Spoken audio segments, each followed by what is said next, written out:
A wine glass shatters across marble 42 stories above Manhattan. The woman doesn't look down. Her eyes locked on a screen. Fluorescent lights. Discount grocery. A man frozen between two cartons of milk. His hands shake, his lips move. Numbers no one else can hear. She leans closer. Watches him reach past the cheap option. Past the expensive one. Past everything a desperate man should want. Toward 12 identical boxes stacked like he's building a fortress against the future. The screen splits. 3 other men. Gold watches. Leather seats. Champagne in crystal glasses. 4 black credit cards. No limit. 7 days. 3 spent everything. 1 spent $167, all of it for someone else. The woman's hand trembles over her keyboard. Types 6 words that will destroy a life. Subject 04. Freeze card. Effective immediately. Outside, the city glows. Inside, a father counts his daughter's breaths, and a billionaire makes the choice that proves her father died for nothing. The screen glows in a darkened penthouse. Margaret Hayes stands 42 stories above Manhattan with a glass of wine she hasn't touched in 20 minutes. 4 monitors arranged across mahogany. 3 showmen in expensive stores, gold watches, leather interiors, champagne flutes catching overhead lights. The 4th screen shows fluorescent tubes, discount grocery. Somewhere outside Chicago, a man stands frozen between 2 cartons of milk. His hands shake, his lips move, numbers whispered to no one. Margaret leans closer. The wine glass tilts, 30 degrees, 40. His hand reaches past the cheap milk, past the organic, past everything a hungry man should want. The glass slips, shatters across marble. Margaret doesn't look down. Her eyes locked on screen 4, on what he just placed in his cart. On the 12 identical boxes stacked with the care of a man, handling something irreplaceable. She reaches for her tablet, types with fingers that won't quite steady. Subject 04. Purchased nothing for self. All essential medical, 0 status items. Complete priority inversion from subjects 1 to 3. Behind her, the photograph on the desk catches city light. Ronald Hayes, carpenter, father, dead at 52 with $200 in his checking account, and a daughter who spent 25 years proving he died wrong. Except the man on screen 4 just proved he died right. And Margaret can't breathe. Margaret's office exists in that specific silence rich people pay for. No hum from HVAC, no traffic bleed. Just the faint tick of a clock no one looks at because everyone checks their phones. Her desk is empty except for one item. The photograph, black and white. Corners soft from handling. Ronald Hayes in work boots, carpenter's belt. Hand on the shoulder of a girl missing her front tooth. The girl smiling at the camera, the man looking down at her. Anyone who walks in assumes it's art. Depression-era print bought at auction. Margaret has never corrected them, because correcting requires explaining. And explaining requires remembering. And remembering is precisely what she built this empire to avoid. The door opens without knocking. Laura Nelson carries a tablet like it might explode. All 4 confirmed, ma'am. Margaret turns from the window. Below, the city moves like blood through arteries. Backgrounds verified? Clean. No criminal records. No media presence. Exactly what the algorithm specified. And the cards? Activated this morning. Full surveillance package installed. GPS. Audio. Bank transactions live feed. Laura sets the tablet on the desk. Her hand doesn't quite steady. Something you want to say? The younger woman meets her eyes. 26. Stanford MBA. Smart enough to get hired. Not smart enough yet to hide doubt. It's just the parameters. No limit for 7 days. That's a lot of rope. Margaret picks up the tablet. 4 names. 4 photographs. 4 ordinary men selected by 6 months of algorithmic refinement. That's the point. Give them enough rope. See what they do with it, and if they hang themselves, then I'll have my answer. Laura leaves. The door closes with expensive precision. Margaret scrolls through files. Subject 1, Richard Moore, 43. Former investment banker. Still wears Brooks Brothers ties to interviews for positions that don't exist. The kind of man who would spend a windfall proving he's still relevant. Subject 2. Stephen Harris, 39. Minor league baseball. 5 years grinding through farm teams before his knees gave out. Now drives for a rideshare app. The kind of man who would buy back the future he lost. Subject 3. Kevin Allen, 46. Accounts manager. Relocated from Cleveland after his wife left. Son stayed with her. Tyler, 11 years old. Kevin calls every Sunday. Tyler hasn't answered in 8 months. The kind of man who would try to purchase forgiveness. Margaret stops on the 4th file. Subject 4. Jane Walker, 34, maintenance technician, Chicago suburbs widower, wife died 3 years ago. Car accident, black ice on I-294. Daughter in backseat walked away without a scratch, Ken Lee. That was the wife's name, Emily Walker. 7 years old, asthma, moderate persistent, 2 ER visits in the last year. Insurance lapsed after Karen died. Margaret reads the file twice. There's nothing remarkable in the photograph. Tired eyes, jaw that needs shaving, the kind of face you pass on the street without seeing. And yet, her finger hovers over his image. She closes the tablet, walks to the window, touches the glass. Cold. Always cold this high up. The photograph on her desk sits in peripheral vision. Her father who died with nothing. Who she spent 25 years proving was a fool for staying kind. Because if kindness worked, if goodness mattered, if doing the right thing, when no one was watching actually paid dividends, then Ronald Hayes wouldn't have died alone with wood shavings in his hair. Margaret picks up her phone. Dials. It's me. Initiate the experiment. She hangs up before anyone can respond. 4 black envelopes. Cream-colored paper. Embossed cards that feel heavier than plastic should. By midnight, they're in the mail. 500 miles west, James Walker wakes at 5:30. Not because of an alarm. Because his body learned 3 years ago that sleep past this hour is a luxury he can't afford. The apartment is dark. Cold. The landlord keeps the heat low until 7. Building policy. James pulls on a sweatshirt that's more whole than fabric, moves to the kitchen, 2 doses left. He holds Emily's inhaler up to the window. Dawn barely breaking, just enough light to see the counter. Clicks it twice, shakes it. The rattle inside sounds like the last few pills in a prescription bottle. 2 doses, 3 days until payday, Gwine. 9 days until the rent notice on the fridge turns into something worse. He sets the inhaler down, opens the refrigerator. 3 eggs, half a carton of milk. Bread that's starting to turn but hasn't crossed the line yet. James takes out 2 eggs. Leaves 1, starts the stove. The burner clicks 6 times before catching. Mental note. Things to fix when he has time. Which means never. The eggs sizzle. He watches them. White turning solid, yolk staying soft. When they're done, he slides both onto a plate. Picks up the spatula. Scrapes the burnt bits from the pan onto a second plate. This is breakfast. Eggs for Emily. Carbon for himself. He eats standing at the counter. The burnt egg tastes like charcoal and failure. He chews anyway. Because wasting food is wasting money. And wasting money is choosing between electricity and heat. Dad? Emily stands in the hallway. 7 years old. Pajamas too small at the wrists. Blanket dragging behind her like a cape.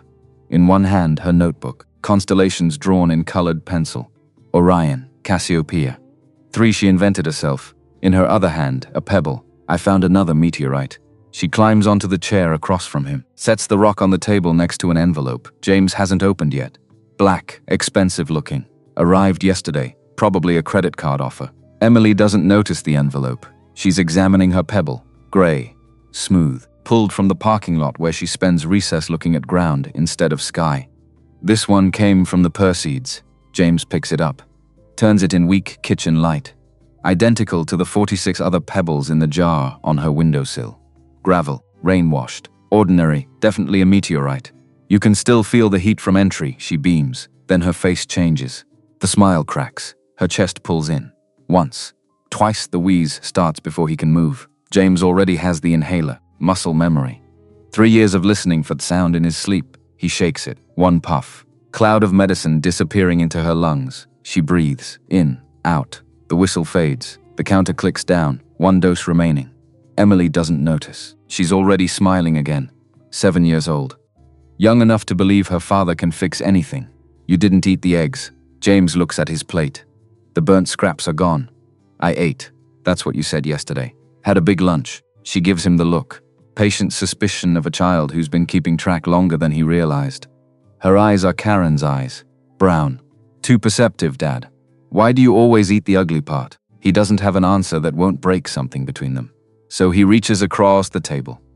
Taps her meteorite against the back of her hand. Eat your eggs, astronaut, she does. James watches. Counts each bite. Calculates protein. Carbs. Whether 2 eggs are enough, the envelope sits between them. Emily finishes eating, carries her plate to the sink. The notebook tucked under her arm. She stops at the doorway. Dad? Yeah? When I grow up and find real meteorites, the big ones, I'm going to sell them and buy you a restaurant. A restaurant? So you can eat the good food too. She disappears into her room. James hears the door close. Hears her talking to herself, naming stars that don't exist yet. He picks up the envelope. Black. Heavy. No return address. Inside a credit card. Matte finish. No name embossed. No expiration date visible. Just numbers and a single word. Approved. A letter. Cream-colored paper. 3 paragraphs. Congruations. You have been selected for the Foundation Grant Program. For the next 7 days, this card has no spending limit. No repayment required. No conditions. Buy whatever you truly want. This is not a loan. This is not a contest. This is an observation of human nature under conditions of sudden abundance. Use it or don't. The choice is yours. A phone number at the bottom. James reads it twice, flips the card over, checks for fine print. Nothing. He sets it down, walks to the window. Outside, the parking lot fills with cars. People leaving for work. Lives that look from here like they make sense. This is a scam. He picks up his phone, dials the number. It rings once, Mr. Walker. We've been expecting your call. A woman's voice. Professional. Calm. Who is this? The Foundation Grant Program. Your card is active as of 6 a.m. this morning. You'll find it works at any vendor that accepts credit transactions. I didn't apply for anything. You were selected. Our algorithm identifies individuals who meet specific criteria. Financial need.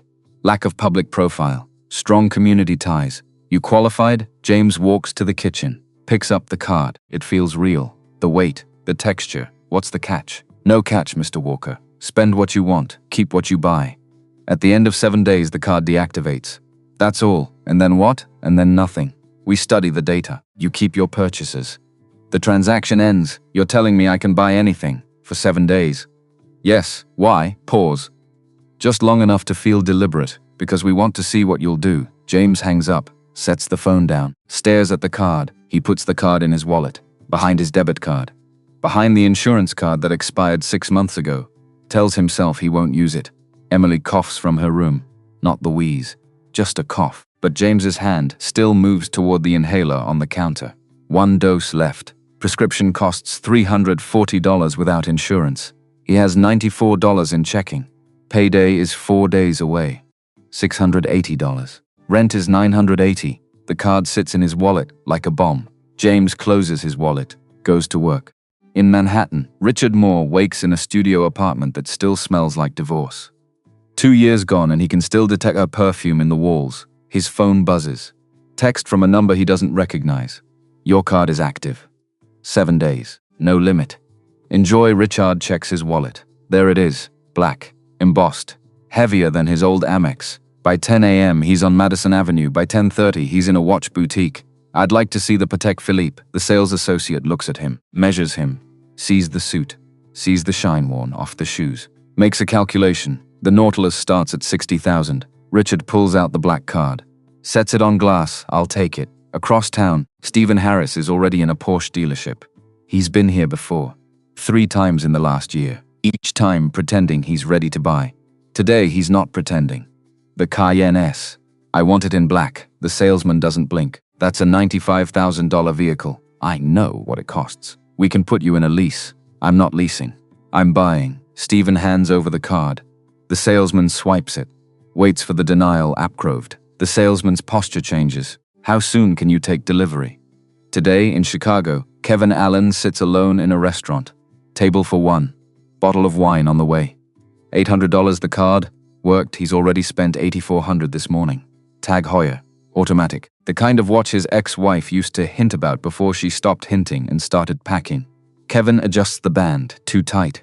He loosens it. Still doesn't feel right. His phone sits face up on the table.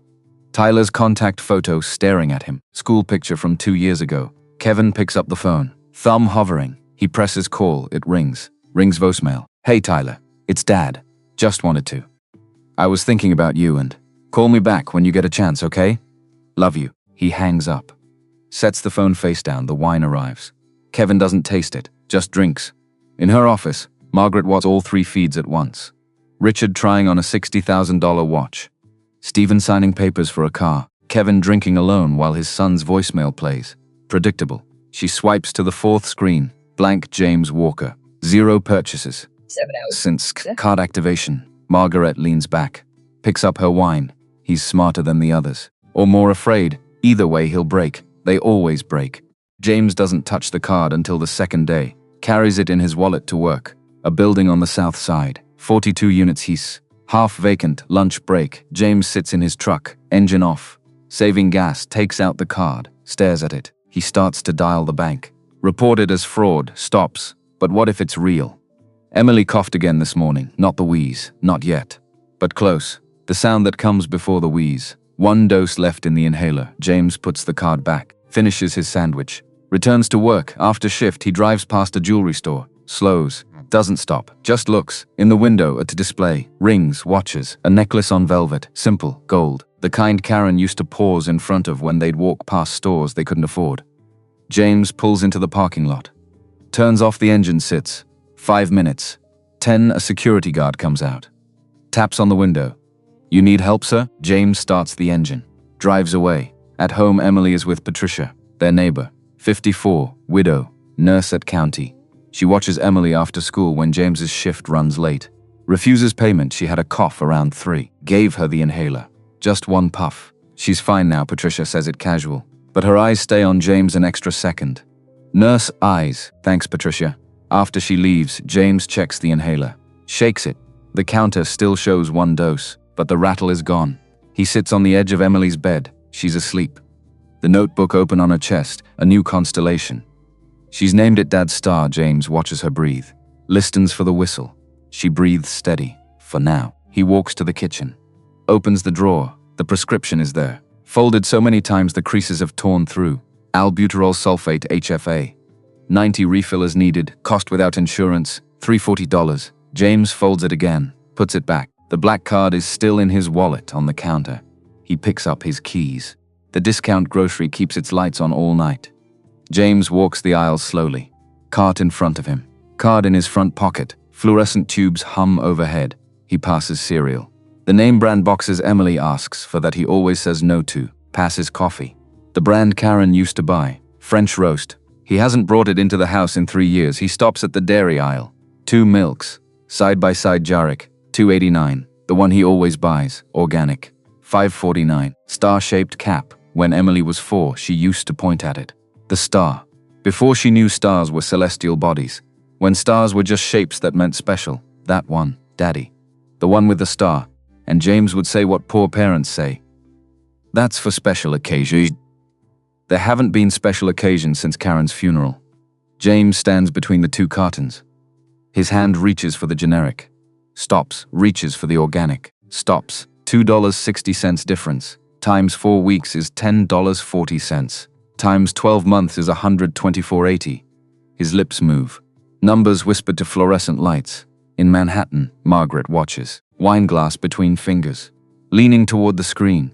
Take the cheap one. She says it out loud. To no one, prove me right. Take the cheap one, and prove that poor people stay poor, because they know their place. James's hand hovers between the cartons. 11 minutes. He stands there for 11 minutes. Margaret checks the timestamp. His hand moves, past the cheap milk, past the organic milk, past both. He turns the cart, walks 4 aisles over, stops at the pharmacy counter. Closed, dark window, overhead lights still on. James pulls a paper from his wallet, the prescription. Unfolds it, lays it flat on the counter under the window, like placing a flower on a grave. Margaret sits forward. What is he doing? James stands there. 1 minute. 2. Just looking at the prescription he can't afford to fill. Then he walks to the over-the-counter aisle. Takes down a box. Asthma rescue medication. $12.99. Takes down another. And another. He clears the shelf. 12 boxes total. Stackers them in his cart. The care of a man handling something irreplaceable. Margaret's breath catches. He's buying medicine. Not for today, for tomorrow, for next month. For every wheeze he's heard in the dark. James walks back to dairy. Picks up the organic milk. Star-shaped cap. Places it on top of the medicine boxes, on top of all of it. Like a flag. The wine glass slips from Margaret's fingers, shatters. Margaret doesn't look down. Doesn't move. Just stares at the screen. At this man who just spent $167.88 on things that aren't for him, who bought 12 boxes of medicine for a daughter who can only use one at a time, who bought milk he's been telling that daughter they can't afford, who stood in an aisle for 11 minutes doing math about whether he deserved $2.60 worth of joy. and chose her anyway. The next morning, Emily sees the milk before anything else. She's kneeling on the kitchen chair when James walks in from his overnight shift. The carton sitting in the middle of the table.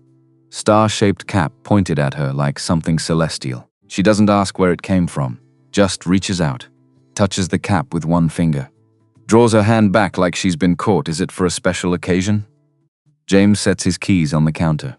Looks at his daughter, 7 years old, old enough to remember when they bought things because they wanted them. Young enough to still believe him when he lies. Every day is a special occasion. She accepts that. The way children accept the small lies their parents tell them out of love. But over the next 2 days, she keeps noticing a new inhaler on her nightstand, still in plastic, counter showing 90 doses, 2 cans of soup in the cupboard, the kind she likes, not the kind she tolerates, a jacket on the hook by the door, secondhand, Goodwill, but warm, and it fits. Morning of the 3rd day, Emily comes into the kitchen with the jar. 47 pebbles now, sets the jar on the tables, unscrews the lid, takes her time choosing. The one she picks is the smallest. Gray, almost silver in the right light. A white vein running through it like a comet's tail. She holds it up to James. Doesn't say anything. That's the best one, I know. She sets it in his palm, closes his fingers around it. You haven't bought anything for you. James starts to answer. Some version of I don't need anything, but she's already climbing down. Carrying her notebook into the living room. The matter settled in her mind. James stands at the sink, feels the weight of the pebble. He's carried heavier things in his life. Can't remember carrying anything that made him feel this much. Like a question he's been avoiding. Like an accusation he can't answer. Day 5. A car comes for him in the afternoon. Black, town car. Driver in a suit who holds the door without speaking. James gets in because the driver said his name. Said there's a meeting. He didn't know there would be a meeting. Didn't know there were others. The address is a private dining room above a steakhouse. Chicago River view. 15 minutes from his apartment, but a different world. James walks through the door. 3 men already seated. Wine bottle open, ebby chair waiting. The first man stands. Richard Moore. Watch heavy on his wrist. Handshake designed to measure worth. So you're the 4th. The second man raises a glass. Stephen Harris. Smirk that doesn't reach his eyes. Starting to think you weren't coming. The third man just nods. Kevin Allen. Sits farthest from the door. Envelope on the table. Watch on his wrist he keeps adjusting. James takes the empty chair. No one explains why they're here. Richard fills the silence. He's been on the card for 4 days. Bought a watch. Bought a car. Bought a weekend in a villa he hasn't visited yet. Stephen has a Porsche on order. A closet full of suits he can't pronounce the names of. Both of them look at James with the curiosity of men who've already decided what they think. What about you? What did you buy? James looks at the bottle in the center of the table. Looks at his hands. Thinks of 12 boxes of medicine in the hall closet at home. Thinks of the prescription he finally got filled. Some groceries. Stephen laughs first. Richard joins him a beat later. Groceries. Brother, you have a black card with no limit, and you bought groceries. Stephen leans back. I bet he bought milk. James doesn't answer. Looks across the table at Kevin, and Kevin looks back for 1 second longer than the others, then looks away. Richard leans forward. Listen, I'm going to give you advice free of charge. A chance like this comes once. You spend it on bread and cereal. You'll spend the rest of your life knowing you had the world in your pocket. And you bought oatmeal. He raises his glass. To not being a coward, Stephen raises his. Kevin doesn't. James doesn't. The dinner ends. Richard and Stephen leave together, talking about where to spend tomorrow. Kevin stays, waits until the door closes. Slides a manila envelope across the table. Don't open it here. James looks at the envelope. What is this? Something I bought that I don't need. I can't. You're not taking it from me. You're taking it from a man who already had enough and bought it anyway. Kevin's hands are folded. He's not wearing the watch anymore. My son's 11. Tyler. Doesn't take my calls. I bought a $40,000 watch to celebrate that fact. He stands. Walks to the door. Turns back. I don't know what she's doing to you. But I saw something in your eyes at that table. You're afraid of the money. That probably means you're the only one who deserves it. The door closes. James sits alone. Opens the envelope. Inside. The tag Hoya and a note. Blue ink. 1 line. Buy your daughter something stupid. Just once. James drives home different route, checks mirrors. Because somewhere between the grocery store and this dinner, he started to feel it. The weight of being watched. Patricia is on the porch when he arrives. Smoking a cigarette she'll apologize for later. She's asleep. Had a good day. No coughs. Thanks, Patricia. James, he stops. You look worried. I'm fine. You look like a man who just found out something he didn't want to know. James doesn't answer, just goes inside. Emily is asleep, the notebook open on her chest. A new constellation. She's drawn a star in the center. Labeled it Dad. James sits on the edge of her bed. Watches her breathe. Thinks about the card in his wallet. The watch in the envelope. The feeling that every choice he's made in the last 5 days has been recorded. He takes out the pebble Emily gave him. The one with the white vein. Holds it up to the window. Moonlight through cheap glass. It's just a rock, but she believes it fell from the sky. And maybe that's what matters. Not what things are. What we believe them to be. James closes his hand around the pebble. Puts it in his pocket. In Manhattan, Margaret stares at her screens. All 4 subjects accounted for. All 4 spending patterns mapped Richard. Stephen, Kevin, predictable, all of them. Then James Margaret pulls up the grocery footage again. Watches him stack medicine boxes. Watches him choose the star milk. Watches him walk out with nothing for himself. Laura enters without knocking. Ma'am, the analytics are complete. Should I prepare the release schedule? Margaret doesn't answer. She's watching James tuck Emily into bed through the apartment's security feed, ma'am. Margaret makes a decision, Laura. I want you to edit the grocery footage. Make it look like it leaked from the store's security system. Anonymous upload. You want to release it? I want to see what the world does with him. Laura's face doesn't change, but her posture does. When? Tomorrow morning.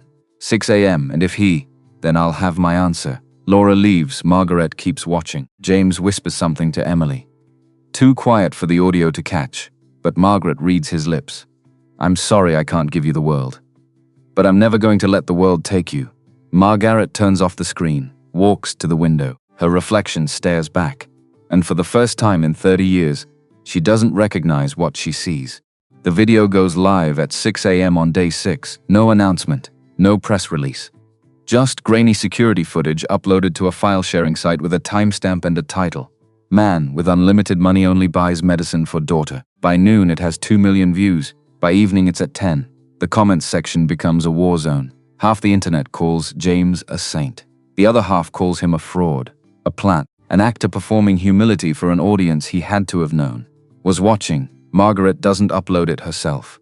Laura does. Following instructions given at 3 a.m. when Margaret couldn't sleep and needed to see what would happen if the world knew. If James Walker would break under the weight of being seen. The footage shows everything. The 11-minute stand between milk cartons. The way his lips moved doing math only he could hear. The prescription laid on the pharmacy counter like an offering. The 12 boxes stacked with reverence. Someone screen records it, adds music, posts it to every platform that exists. Someone else writes a think piece. The cruelty of the kindness experiment. 30 minutes of video essay dissecting what it means when billionaires turn poor people into content. The thumbnail is Margaret's silhouette, blurred, beside James's face in the grocery aisle. This wasn't a test of his goodness. This was a test of her control. The question isn't whether he passed. The question is who gave her the right to grade him. Margaret watches the essay alone in her office. Lights off. City glowing below. Watches it twice. The second time she doesn't look at the screen. Looks at the photograph on her desk. Her father's hand on her shoulder. The house behind them that cost less than the suit she's wearing. Her reflection in the window shows a face she doesn't entirely recognize. In Chicago, James discovers the video when his coworker shows him at lunch. They're sitting in the break room, sandwiches from home, coffee from the machine that tastes like aluminum. Dude, is this you? The phone screen shows James, the grocery store. The timestamp says 3 nights ago. James watches himself stand between 2 milk cartons, watches his hand shake, watches numbers move across his lips. It's everywhere, man. You're famous. James takes the phone. Scrolls through comments. This is what a real father looks like. Obviously staged. No one is this selfless unless there's a camera. He knew he was being filmed. James sets the phone down. Looks at the table. At his sandwich. At the clock that says his lunch break ends in 4 minutes. Someone put cameras in that store. Someone watched me. Someone has been watching the whole time. He goes back to work. Replaces a garbage disposal in Unit 7B. Doesn't think about the video. Thinks about nothing but the wrench in his hand and the pipes that need tightening. But his phone won't stop buzzing. Sex from numbers he doesn't recognize. Can we interview you? Would you be willing to appear on our show? What does it feel like to be a viral hero? James blocks them. All of them. 47 numbers by the time his shift ends. Emily finds out at school. A girl approaches her at recess. Third grader James doesn't know. Emily's been at this school 4 months, still making friends. My mom says your dad is on the internet. Emily stops mid-step. She's been arranging pebbles on the ground. Constellation patterns. Orion's belt made of gravel. No, he's not. She showed me. He's in a video. Everyone's talking about it. He's not famous. She says he's pretending to be nice for money. Emily's chest goes tight. Not the asthma tight. Different. The kind that comes from not knowing what to say when someone makes your father sound like a liar. The teacher intervenes. Recess ends. But the damage is permanent. Emily comes home quiet. Sits at the table with her notebook. Doesn't draw, Dad. James is making dinner. Rice, beans, chicken thighs on sale because they expire to tomorrow, yeah? A girl at school said you're famous. His hand stopped stirring. I'm not famous. She said, you're on the internet. I'm not on the internet. Which is a lie. And they both know it. But James doesn't know how to explain that he is on the internet, without explaining that someone made him a character in a story he didn't agree to tell. She said her mom said you're pretending. James turns off the stove, walks to the table, kneels down so they're eye to eye, takes out the pebble from his pocket, the one she gave him. Holds it between them. Do I look like I'm pretending? Emily studies his face, the way she studies star charts, slowly, taking in the whole picture. Shakes her head, then we're fine. She nods, goes back to her notebook, starts drawing again, but James sees it. The hesitation, the crack in the foundation of her belief that her father can fix anything. And he knows. This is just the beginning. Day 7. The landlord knocks at 8 a.m. James is still in his work clothes from the overnight shift. Hasn't slept. Came home to find Emily already up, already coughing. Not the wheeze, not yet, but close. The landlord stands in the hallway with a paper in his hand and a smile that doesn't belong on a human face. Rent's going up. James blinks. What? Market rate adjustment. Effective next month. New amount is $18.50. I have a lease, month-to-month lease, Walker. Check the fine print. I can adjust for market conditions. The current rent is $9.80. James does the math faster than he did with the milk. $870. More than one paycheck. You saw the video. The landlord's smile widens. Whole block's been a circus since your little viral moment. News vans parked on the street. Property values affected. Increased demand. That's just economics. That's retaliation. That's business. You got a problem. Take it up with a lawyer, which they both know James can't afford. The landlord leaves. The paper stays on the counter. Official letterhead. 30-day notice. New rate. No negotiation. But something else catches James's eye. At the bottom, fine print. As per certified mail notice dated 34 days prior, tenant was informed of pending rate adjustment. James stares at it 34 days prior. Before the card arrived, before the experiment began, he never received certified mail. At work, the boss calls him into the office. Small room. Desk covered in invoices. Listen, I don't care about the internet stuff. Not my business. James waits. But we got a call yesterday. Someone asking questions about you. What kind of questions? Your hours, your pay, whether you have access to tenant apartments. Who was it? Didn't say. Blocked number. But James, maybe keep your head down for a bit. I can't have attention on this place, which means James just became a liability. Which means his job is now conditional on staying invisible. Which is impossible when you're viral. James goes back to work. Fixes a water heater. Replaces a light fixture. Does everything right. Does everything quiet. His phone buzzes unknown number. He almost ignores it. And Weathers, Mr. Walker. This is Margaret Hayes. We need to talk. James's blood turns to ice. You, yes, you're the one who's been watching. Pause. Just long enough to confirm everything. Yes, you leaked the video. My assistant did. On my instruction, James stands, walks outside. The parking lot is empty except for his truck. The sun too bright, my daughter. I know about your daughter. That's why I'm calling. You don't know anything about my daughter. Margaret's voice stays level, professional. I know her asthma medication costs $340 without insurance. I know you've been to the ER twice this year. I know her school is threatening to hold her back because she's missed 17 days. James's hand tightens on the phone. You researched my child. I researched everything. That's what the experiment required. Experiment. You turned my life into a lab experiment. I gave you money. You gave me surveillance. You gave me cameras in grocery stores. You gave me strangers calling my work, asking if I'm a criminal. Silence, Mr. Walker. Don't you dare, Mr. Me. You don't get to be polite now. Margaret takes a breath. I'm prepared to make you an offer I don't want. I'll pay your rent, your daughter's medical bills, set up a trust fund for her education. In exchange for what? An interview. On camera. You, me, moderated discussion about the experiment. James laughs. Bitter. Broken. You want me to thank you. I want you to tell the truth about what you felt. What you bought. Why, the truth? Yes.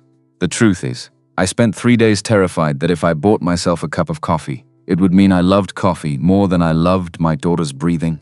Silence. The truth is, you turned my life into a lab experiment, and now I'm being evicted because you wanted to prove your dead father was a sucker. Margaret's breath catches. Audible through the phone. How did you? Someone leaked your whole story this morning. It's all over the internet. Margaret Hayes. Billionaire with daddy issues. Tortures poor people to feel better about being rich. More silence. Longer this time, Mr. Walker. What do you want? I want you to leave me alone, and if I don't pay the rent, then I'll figure it out. Like I've been figuring it out for 3 years, his voice cracks. But doesn't break. But I won't let you buy my forgiveness. Some things aren't for sale. He hangs up. Stands in the parking lot. Hands shaking. The card in his wallet feels like evidence of a crime he didn't commit. That afternoon, Margaret makes a decision she'll regret for the rest of her life. She's alone in her office. 4 screens showing 4 subjects. Richard drunk in a hotel bar. Stephen driving his Porsche too fast. Kevin on the phone with Tyler, who finally answered. And James. Sitting in his truck in a parking lot. Head in his hands, Margaret Wood picks up her phone. Calls IT security. Freeze subject 4's card. Effective immediately. Ma'am, his rent is due tomorrow. The prescription refill. I know what's due tomorrow. She hangs up. Laura rushes in. Margaret, if you do this, I need to see if he stays kind when he has nothing. Because if he does, my father died for nothing, and I need him to have died for a reason. Laura's voice drops to a whisper. That's not reason. That's cruelty. Get out. Laura leaves, but she doesn't go far. She pulls out her phone. Texts a journalist contact. She's freezing his card. Subject 04. Tonight. Sending you everything the next morning. James discovers the freeze when he tries to withdraw rent money at the ATM. Declinged he tries again. Declinged. Inside the bank, the teller looks confused. Sir, this card isn't showing up in our system. What do you mean? It's like it never existed. James stands outside the bank. Checks his phone. Savings. $90 rent due today. $908 new apartment deposit if he could find one. Impossible payday. 2 days away. $680. He's $2,400 short with 8 hours. He could sell Kevin's watch. Worth $6,000. Maybe $8. Would solve everything. But Emily's voice echoes. You haven't bought anything for you. And Kevin's note. Buy your daughter something stupid. Just once. He can't sell a gift meant to remind him what matters. James goes home. Tries to call the landlord. Explain. Ask for extension. No answer. At 6 p.m., the sheriff arrives with the landlord. And a locksmith. Mr. Walker, you're in violation of lease terms. Emily is inside. Patricia next door watching through her window. My rent isn't due until. The deputy pulls out certified mail receipt. 30-day notice was delivered 34 days ago. Eviction period expired. James looks at the signature. Not his. The landlord's. I never got this. Signature says delivered to property. That's legal. The landlord smiles. Doesn't even try to hide it. You have until 8 p.m. to vacate. Emily starts to cry. James picks her up. She's getting too big, but he carries her anyway. Patricia comes out. James, what's happening? We have to leave. Where will you? I don't know. James packs 3 bags. Clothes, Emily's stuffed animals, the astronomy book, the notebook, the new inhaler. 90 doses. Maintenance medication. Still sitting on her nightstand when the door locks at 8:15. James tries his key. Doesn't turn. Emily buries her face in his shoulder. They sit in the truck. Same grocery store parking lot where this started. Heater running until the gas gauge slides toward empty. Then the heater stops. Emily wrapped in 2 coats. Shivering. James holds Kevin's watch. Could pawn it tomorrow. Get a motel. Figure things out. But tomorrow feels like a country he'll never reach. 10 p.m. Emily's cough starts small, dry. Then another. Then the wheeze. James reaches for the emergency inhaler in the glove compartment. The one he keeps for moments exactly like this. 3 doses left. He shakes it. 1 puff. Cloud disappears into Emily's lungs. Comes back out. The wheeze doesn't stop. Another puff. 2 doses remaining. The wheeze slows. Still there. Her breathing faster than normal. James starts the engine. Hospital is 4 miles. The temperature gauge climbs. Red zone. Steam from the hood. 3.5 miles. The engine makes a sound like metal tearing, then stops. James looks at Emily.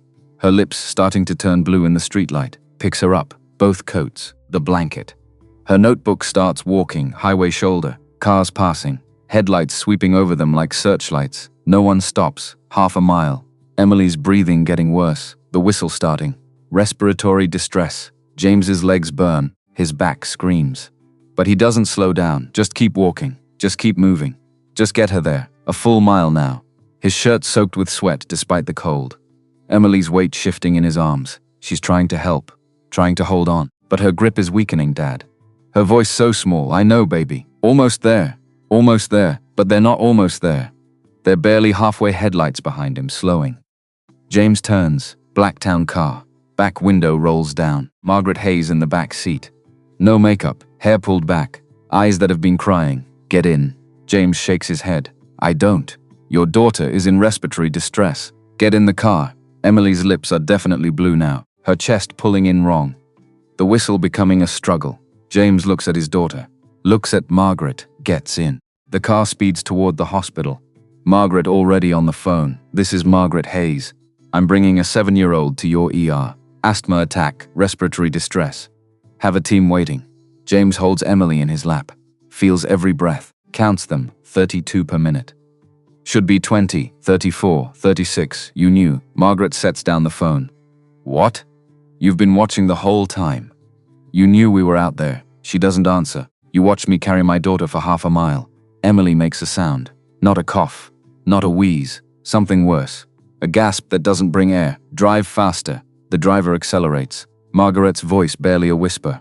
I'm sorry. James looks at her. Really looks. Sees something he didn't expect. Genuine regret. Which makes it worse. Sorry doesn't give her back the breath you took. The hospital lights appear. ER entrance.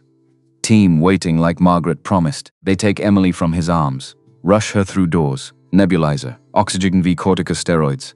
James tries to follow. A nurse stops him. Sir, we need you to stay here. Let us work. She's my daughter, I know. We'll take good care of her.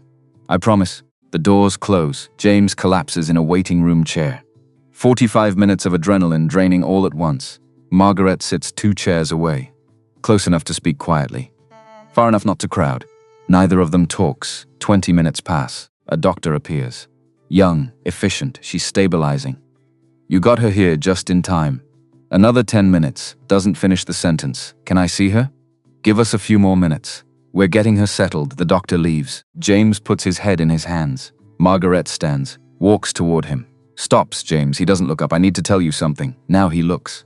Eyes red. But steady. You knew she had asthma. Yes. You watched the video where I bought the medicine. Yes. You knew the rent was due. Knew about the eviction. Knew there were cameras on my block. Yes. You knew exactly what would happen when you froze that card. Margaret sits. 2 chairs away still. I told myself I didn't know for certain. That I was just creating conditions. Observing outcomes. That's worse. She nods. You're right. It's worse. Silence fills the space where apologies should go, but can't. Margaret reaches into her coat. Pulls out the photograph. Black and white. Soft at corners. Shows it to James Ronald Hayes in work boots. Little girl missing a tooth. That's my father. That's me. James looks at the photo. Looks at her. I wasn't born rich. My father was a carpenter in Pennsylvania. Made furniture by hand. Fixed houses for people who couldn't afford real contractors. Her voice stays level. Barely. Mom left when I was 4. He raised me alone. Never bought himself anything. Wore the same boots for 10 years. Drove a truck until the frame rusted through. She traces the edge of the photograph. Died of a heart attack at 52. In his workshop, I was 17. He left me nothing. Not because he was careless. because there was nothing to leave. James waits. I built what I built because I was angry. I told myself my father was a fool. That kind men finish last because kindness is weakness. Her hands tighten on the photo. I needed to prove that. Because if kindness is real, if good people exist without expecting something back, then I spent 30 years becoming everything my father would have been ashamed of. James leans back, looks at the ceiling. My wife Karen died 3 years ago. Car accident. Emily was 4. Margaret stays quiet. Morning of the funeral, Emily asked if Mommy was a star now. I said yes. I've been lying about small things ever since. Because that big lie was so big, I had to keep her believing in something. He sits forward. When she asks why I eat the burnt toast, I say I like it that way. When she asks why we don't buy name-brand cereal, I say the cheap kind tastes better. His voice drops. The only reason I never bought anything for myself with that card. The real reason is because I knew if I admitted I wanted things, I'd have to admit I was capable of choosing my wants over her needs. Looks at Margaret directly. I spent 3 years making absolutely sure I wasn't that kind of man. And then you almost made me find out I was. Margaret closes her eyes. I know, I don't want your money. I know, pay the hospital bill. Not because I forgive you, because the bill exists because of you. And because a 7-year-old girl shouldn't carry medical debt because you needed to test her father. All right, Margaret pulls out another paper. I've arranged housing. 2-bedroom apartment, different neighborhood. First 6 months paid. No cameras. James starts to refuse. Thinks about Emily sleeping behind those ER doors. About the maintenance inhaler locked in an apartment he can't access. About pride being something a man can afford only on his own behalf. For her. Not for you, I understand. After this, don't contact me again. Margaret stands. Walks toward the elevator, stops. Doesn't turn around. James, he waits. He would have done exactly what you did. My father. I know that now. The elevator doors close. James sits alone. A nurse appears. Mr. Walker? You can see her now. Emily is asleep. Oxygen tube in her nose. Monitors beeping steady rhythms. James pulls a chair beside the bed. Takes her hand. I'm sorry I couldn't protect you from this. She doesn't hear. Lost in whatever dreams 7-year-olds have after nearly dying. James takes out the pebble from his pocket, sets it on the nightstand beside the monitors. Gray with a white vein. Ordinary rock she splits from the sky. He sits there until morning, watching her breathe. At 6 a.m., a nurse brings coffee. There's a note for you at the front desk. James goes down, takes the envelope, inside a key. And an address, Margaret's handwriting, 2-bedroom. East windows, no cameras, no conditions. It's not forgiveness, it's restitution. James reads it twice, pockets the key. 3 months after the hospital, the world has moved on to new viral moments. New heroes, new villains, new strangers to dissect and discard. But the 4 men who received black cards haven't moved on. Richard Moore sits in the same studio apartment that smells like failure. All his purchases reversed. Contract fine print he never read. The Patek Philippe repossessed by courier who didn't make eye contact. The car service cancelled mid-ride, leaving him stranded in Midtown. His ex-wife's lawyers all saw the viral videos. Filed for increased alimony, based on demonstrated income and assets. Judge agreed. Richard now owes more per month than he makes driving for the same rideshare company Stephen used to work for. Some people don't change. They just get different credit limits. Stephen Harris lost the Porsche when the dealer's legal team read the contract. $50,000 deposit. Gone. Fine print said all purchases subject to verification of ongoing creditworthiness. Card deactivated equals contract voided. $40,000 in clothes still hanging in his closet. Tags attached. Return window closed. He deleted social media after the comments became unbearable. Wannabe. Poser. Fraud. 6 weeks later, he took a job. High school baseball, assistant coach, minimum wage, shows up every day. Works with kids who still believe effort matters. It's not redemption. But it's something Kevin Allen used what remained to open a shop. Small. 2-bay garage on the south side. Hand-painted sign above the door. Allen and Son Auto Repair. The and Son is aspirational. Tyler hasn't visited yet. But Kevin keeps the name anyway. Because hope is cheap and he can afford cheap. He hires mechanics other shops won't touch. People with records. People in recovery. People who need someone to believe they're more than their worst day. Month 4, a car pulls up. Saturday afternoon, Kevin's under a Civic. Transmission job. He rolls out on the creeper. Tyler stands in the doorway. 12 now. Taller than Kevin remembers. Mom said I could visit. If you still want. Kevin's hands shake. Oil stained.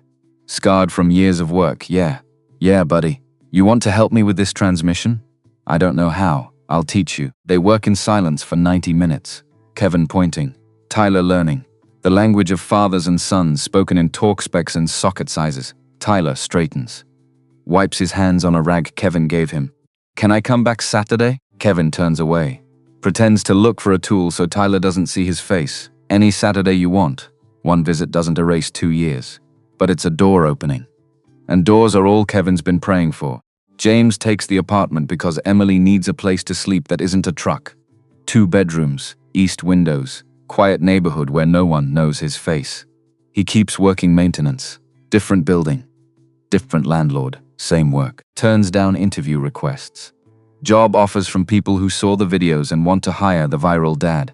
I don't want money that comes from being watched. He buys a used bicycle for himself. $40 at a garage sale. New one for Emily. $120. First big purchase he's made for her that isn't medicine.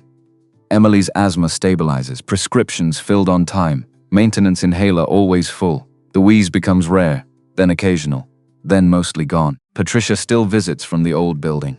Makes dinner once a week. Becomes the grandmother Emily doesn't have. At school, Emily makes a friend. Rachel. Also loves space. They talk about being astronauts together. Have sleepovers. Normal childhood things. One morning, Rachel's mom drops her off after a sleepover. James makes pancakes. Thank you for having her. Emily's wonderful. First time in 3 years James has felt like a normal parent. He saves money for the first time in 4 years. Builds an emergency fund. 3 months expenses. Then 6, still drives the same truck. Still eats burnt toast. Still counts things, but differently now. Counts blessings instead of disasters. Counts moments instead of money. Kevin texts updates about Tyler. The kid comes by most Saturdays now. Learning fast. Talking about trade school. About maybe working at the shop full-time after high school. Small redemptions everywhere. Small proofs that people can change if they're willing to do the work. The video essayist's expose goes nuclear the same week Emily leaves the hospital. Billionaire Margaret Hayes behind experiment. 35 minutes. 40 million views. The thumbnail shows Margaret's face. Unblurred now. Next to James carrying Emily on a highway shoulder. Lawsuit filed within days. Richard, Stephen. 3 other participants whose stories never made it viral. Claims of emotional distress. Fraud. Unethical research practices without consent. Hayes Capital Management loses 3 major contracts. Investors who don't want association with someone who experiments on poor people for entertainment. Board of Directors emergency meeting. 47 floors up. Conference room with views of a city Margaret no longer recognizes. They demand her resignation. Margaret doesn't fight. She prepares a statement. No PR team. No lawyers present. Just her and a camera. And the truth she's been avoiding for 30 years. The video goes live at noon on a Tuesday. Margaret sits in a chair. No makeup. Hair pulled back. Reading from paper, her hands won't stop shaking. I designed an experiment to prove a theory about human nature. Instead, I proved something about my own nature I'm ashamed of. She looks up from the paper. Directly at the camera, I endangered a child's life because I couldn't accept that my father's kindness was real. That good people exist without expecting rewards. That sacrifice isn't performance. Her voice cracks but doesn't break. James Walker and Emily Walker owe me nothing, but I owe them everything I'm about to do. She announces $50 million to establish the Ronald Hayes Foundation. Medical debt relief. Focus on single parents. Named after the carpenter who died with nothing and left a daughter who built empires to prove he was wrong. Free asthma medication program. Chicago area. 5-year commitment. 600 kids enrolled in the first month. Margaret steps down as CEO immediately. The board accepts. The lawsuit continues. But Margaret is already gone. Month 5. The Ronald Hayes Foundation operates out of a renovated building in a neighborhood trying to be better. Not a skyscraper. Not mahogany and marble. Just exposed brick and second-hand desks and people who answer phones with patience. Margaret works there full-time. No salary. No title except what the volunteers call her when they think she's not listening. The woman who's trying. She doesn't run board meetings, doesn't make speeches, just processes applications, meets with families, does the work. The first family James meets happens by accident. Month 6. Margaret calls. James almost doesn't answer. I'm not asking you to forgive me. I'm asking if you'd be willing to help other families. People like you were 6 months ago. People who are choosing between medicine and rent. James doesn't answer right away. Why me? Because you know what it's like. To hold a prescription you can't afford. To do math in grocery stores about whether you deserve milk with a star on the cap. To count your daughter's breaths in the dark. Pause. I can hire someone with an MBA who understands policy. But policy isn't what people need. They need someone who speaks their language. Who doesn't make them feel small for needing help. James looks out the window. Emily riding her bicycle in circles in the yard below. Laughing. Free, what's the job? Community outreach director. You meet with families. Help them understand what debt we can clear. What programs they qualify for. Walk them through the paperwork. 75,000. Benefits. School hours only. Emily comes first. James does the math. More than double what he makes now. I need conditions. Name them. 8 to 3. No weekends, no nights. If Emily's sick, I leave. No questions, agreed. If I ever feel like you're using me, using my story for fundraising or press, I walk, agreed, and you tell me the truth. Always. Even when it's ugly, Margaret's voice softens. Deal. James starts the following Monday. The first family he meets is Mrs. Patterson, widow. 67,000 in medical debt from her husband's cancer treatment. She sits across from James in a small office with a window that looks out at a parking lot. Hands folded, eyes already wet before he says anything. James pulls up her file, looks at the numbers, looks at her. Mrs. Patterson, your debt has been cleared. All of it? You don't owe anything. She doesn't speak for 20 minutes. Just cries, the kind of crying that washes away 3 years of drowning. When she can finally talk, her voice shakes. I don't understand. Why would anyone do this? James doesn't say because a billionaire felt guilty. Doesn't say because you're part of an atonement project. Says instead, because you deserve to breathe. That's all. Mrs. Patterson reaches across the desk. Takes his hand. Can I volunteer? I don't have money. But I have time. We'd love that. She comes in 3 days a week. Answers phones. Makes coffee. Learns the names of every family who walks through the door. Becomes the heart of an operation built on cleaning up the mess Margaret made. Month 7. Month 8. Month 9. James helps 40 families. Then 80. Then 112. Each one a story. Each one a life that was collapsing until someone decided it didn't have to. A man whose daughter has asthma too. Who couldn't afford her maintenance inhaler. Who was rationing doses the same way James did. Until he doesn't have to anymore. A woman choosing between insulin and rent. Diabetic. Single mother. 2 jobs that still aren't enough. Until the foundation clears 18,000 in medical debt and she can afford both. A teenager whose mother died of cancer. Left him with debt he'll never be able to pay. $43,000. He's 17. Working full-time. Dropped out of school.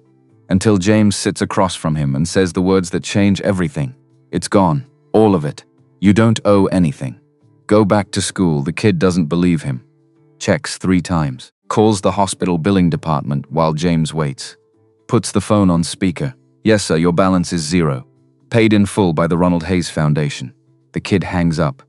Stares at James. Why? Because you deserve a chance. That's all. James is good at this. Better than he expected because he doesn't talk down. Doesn't use jargon. Doesn't make people feel stupid for needing help. Just sits across from them. Listens. Fills out forms. Makes calls. Treats them like humans instead of problems to solve. Month 10. Emily thrives. School going better. No more fights. Rachel is her best friend now. They have sleepovers every other weekend. Talk about space. Make plans to be astronauts together. Normal childhood. Normal life. James saves money. Builds an emergency fund that becomes a college fund. Thinks about things he hasn't let himself think about in 3 years' future. Hope. The possibility that good things can last. 1 year after the hospital, Margaret invites James to the foundation's anniversary event. He almost says no, but Emily wants to go. Wants to see where her dad works. Wants to meet the people he helps. They arrive together. Emily in a dress Patricia helped her pick. James in a suit he actually bought instead of borrowed. The ballroom is packed. 500 people. Donors. Volunteers. Families who've been helped. Margaret sees them from across the room. Excuses herself from a conversation with a donor who looks disappointed to lose her attention. She walks over, kneels in front of Emily. You came. Emily nods. 7 going on 17. understanding somehow that this moment matters. I brought you something. Emily pulls a pebble from her pocket. Larger than the first one she gave. Gray with gold flecks that catch the ballroom lights. This one's from Venus.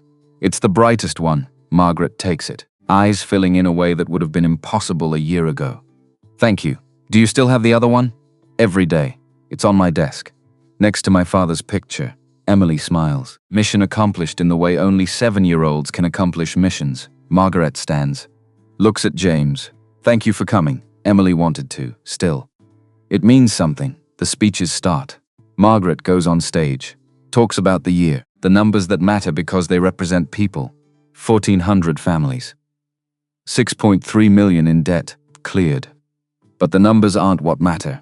What matters are the faces in the audience. People who were drowning and aren't anymore. After the speeches, people approach James. Thank him. Tell him their stories. Each story an echo of his story. Each person a reminder that poverty isn't a character flaw. Just bad luck and systems designed to keep you down. Emily falls asleep on his shoulder halfway through. James carries her to the car. She's getting too big. But he carries her anyway. Drives home through a city that looks different now. Not because the city changed, because he changed. At home, he tucks Emily into bed.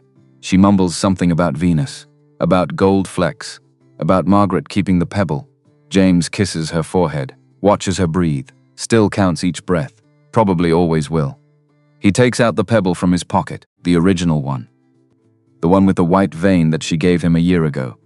He's carried this every single day. But maybe she doesn't need him to carry reminders anymore. Maybe she knows. James sets the pebble on her nightstand, next to the inhaler that's always full now. Next to the photograph of Ronald Hayes that Margaret gave her. Next to the notebook where she draws stars. Leaves it there. The next morning, Emily brings him the pebble at breakfast. You forgot this. James takes it. Looks at the white vein running through gray stone. I didn't forget. I thought maybe you should keep it, but I gave it to you. So you'd remember. Remember what? She thinks about this. 7 years old. Wise beyond measure in the way children sometimes are, that regular things can be special. If you believe hard enough, James pulls her into a hug. You're right. And I do believe. He puts the pebble back in his pocket. Not as a reminder this time. As a choice. His phone buzzes. Text from Margaret Bide meeting next week. Expanding to 3 more cities. Philadelphia, Detroit, Atlanta. Would you help train the new outreach directors? 3 days. I'll cover Patricia's time with Emily. Your choice, James types back. Send me the details. No hesitation, just yes. Because this is his life now. Helping people who were him 6 months ago, 1 year ago, 3 years ago. People standing in grocery aisles doing math that shouldn't matter but does. People choosing between breathing and eating. People who need someone to say, you deserve better. Let me help. That afternoon, Patricia comes over with groceries, makes dinner, stays to eat with them, normal evening, normal life. After Patricia leaves, Emily asks a question. Dad, are you happy? James looks at his daughter, at the table where they eat meals that aren't burnt toast and rationed eggs. At the apartment with heat that works and rent that's paid. Yeah, baby, I am good. Because you smile more now. He hadn't noticed. But she's right. That night, James sits in the kitchen after Emily's asleep. City lights through the window, coffee that's still warm, thinks about the year. The card, the experiment, the hospital, the choice Margaret made to turn surveillance into restitution, thinks about the families he's helped, the debt cleared, the lives unlocked from cycles that were designed to be unbreakable, thinks about his daughter sleeping in the next room, breathing steady, dreaming of stars. He pulls out the pebble, holds it up to the light, still just a rock from a parking lot. But Emily believes it fell from the sky. And maybe that's what kindness is. Believing ordinary things can be extraordinary. Believing ordinary people can do extraordinary things just by showing up. Just by choosing someone else's breathing over your own wanting. Just by standing in a grocery store for 11 minutes. Because $2.60 means something when you count everything. James closes his hand around the pebble. Month 11. Month 12. The work continues. More families. More debt cleared. More lives that get to start over. Kevin texts that Tyler's been accepted to trade school. Full scholarship. Starts in the fall. Stephen texts a photo. His high school team made playoffs. First time in 6 years. Richard doesn't text. But James sees him sometimes. Driving for the rideshare app. He looks different, quieter. The desperation gone from his eyes, replaced by something like acceptance.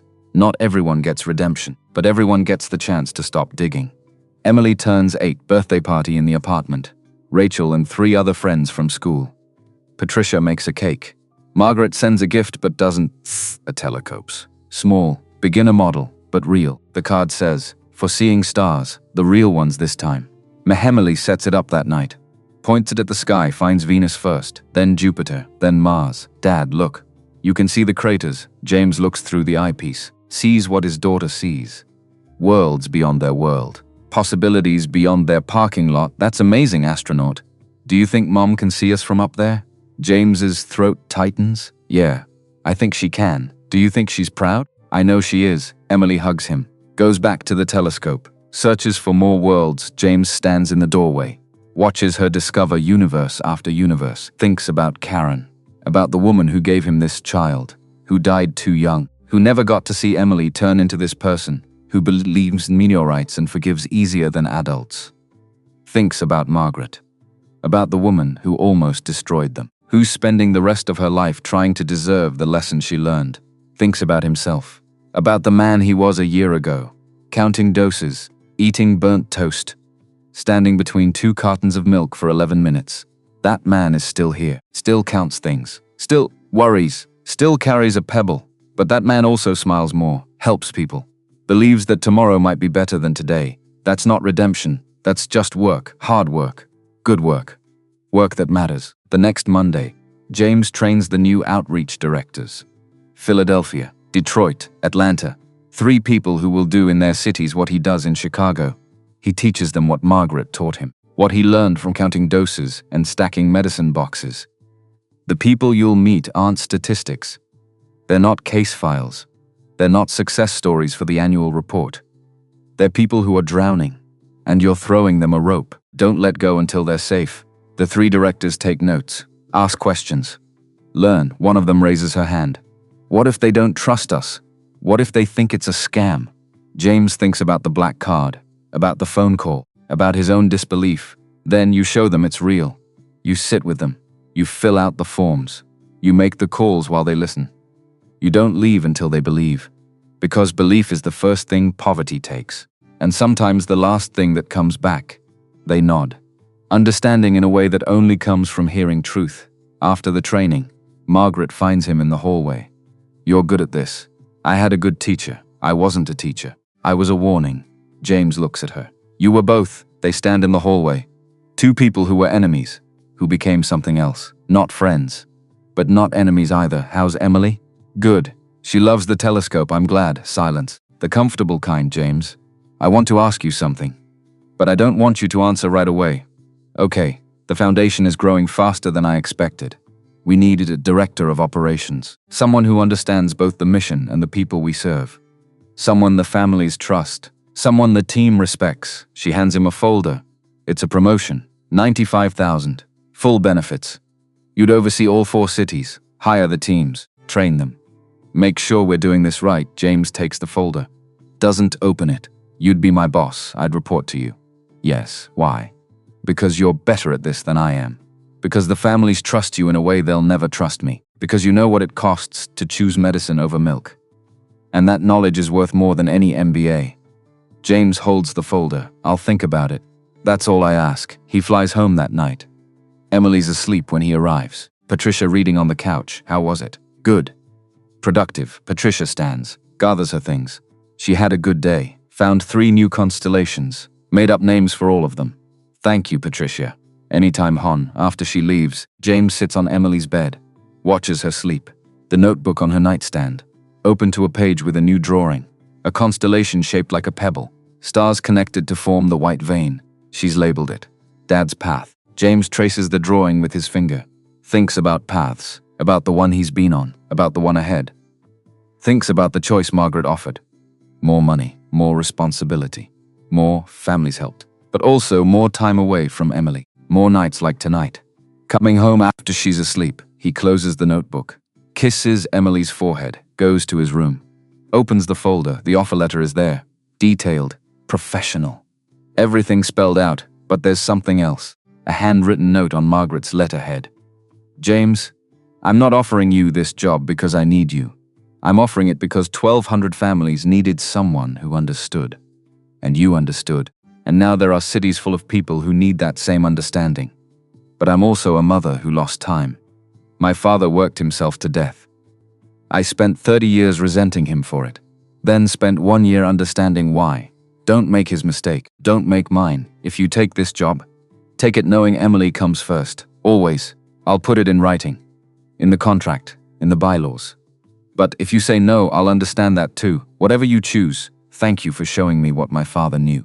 James reads it twice, folds it. Thinks about his daughter drawing constellations. About Patricia making dinner. About the life they've built from the wreckage. Thinks about the families in Philadelphia, Detroit, Atlanta. People standing in grocery stores right now doing the same math he did. Thinks about being the person who tells them. You don't have to choose anymore. He picks up his phone. Texts Margaret. He'll do it. But I need something added to the contract. Every Friday I leave at noon. That's Emily's day. Non-negotiable. Her response comes immediately done. Welcome aboard, Director Walker. James sets down the phone. Looks at the pebble on his nightstand. Picks it up. Holds it. This rock his daughter believes fell from the stars. This ordinary thing she made extraordinary just by believing. Maybe that's all any of us are. Ordinary people made extraordinary by the simple act of showing up, of choosing kindness when cruelty is easier, of stacking medicine boxes like we're building fortresses against the future, of standing between 2 cartons of milk and choosing our children over our pride, of carrying pebbles that remind us what matters. James puts the pebble in his pocket. Tomorrow he'll help more families. Next week he'll hire more directors. Next month the foundation will expand to 3 more cities. But tonight, he's just a father in an apartment that's warm, with a daughter who's breathing steady, with a life that's not perfect, but it's good. And good is more than he had a year ago. Good is enough. He turns off the light, lies down, thinks about nothing, which is the best thought of all. Outside his window, the city glows. Inside, Emily dreams of stars. And somewhere between the two, a man who once counted dosages and dollars now counts blessings instead. The pebble in his pocket is just a rock, but it's also a promise. That ordinary things can be special. That regular people can be extraordinary. That kindness doesn't need an audience to matter. And that sometimes the best gift you can give someone is the chance to prove you wrong. Margaret Hayes spent 30 years proving her father was a fool. James Walker spent 11 minutes proving he wasn't. And in the space between those two truths, 1,400 families found their breath again. That's not redemption. That's not even forgiveness. That's just work that matters. And work that matters is all any of us can hope to leave behind. James closes his eyes, sleeps, dreams of nothing, and wakes the next morning ready to do it all again.